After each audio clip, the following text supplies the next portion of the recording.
যুক্তরাষ্ট্র ও ইরানের মধ্যে যুদ্ধবিরতির পর মধ্যপ্রাচ্যে যখন পরিস্থিতি স্বাভাবিক হওয়ার আশার আলো দেখা যাচ্ছিল, তখনই আবার নতুন করে উত্তেজনা ছড়িয়ে পড়েছে। হরমুজ প্রণালীকে ঘিরে যুক্তরাষ্ট্র ও ইরানের পাল্টাপাল্টি হামলা, হুঁশিয়ারি এবং সামরিক তৎপরতা বেড়েই চলেছে। ফলে যুদ্ধবিরতির পর যে স্বস্তির আভাস মিলেছিল তা আবারও অনিশ্চয়তায় ঢাকা পড়তে শুরু করেছে। গত 2 দিনে দুই দেশের মধ্যকার পরিস্থিতি দ্রুত বদলে গেছে।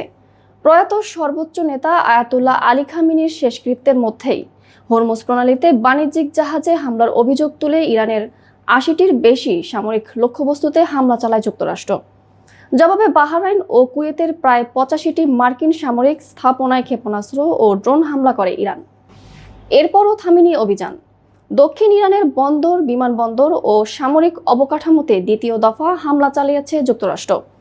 এতে অন্তত 8 ইরানি সেনা নিহত হওয়ার খবর পাওয়া গেছে। পাল্টা প্রতিক্রিয়ায় উপসাগরীয় অঞ্চলে মার্কিন ঘাঁটিগুলোকে লক্ষ্য করে নতুন করে হামলা শুরু করেছে ইরান। এর মধ্যেই মার্কিন ভাইস প্রেসিডেন্ট জেডি ভেন্স সরাসরি সতর্ক করে বলেছেন, ইরান যদি হরমুজ প্রণালীকে বন্ধের চেষ্টা করে তাহলে যুক্তরাষ্ট্র সামরিক শক্তি প্রয়োগে পিছপা হবে না। অন্যদিকে তেহরানও পাল্টা বার্তা দিয়েছে। ইরানের শীর্ষ নেতৃত্ব বলছে, মার্কিন চাপের কাছে তারা নতি স্বীকার করবে না এবং যে কোনো হামলার সমুচিত জবাব দেওয়া হবে।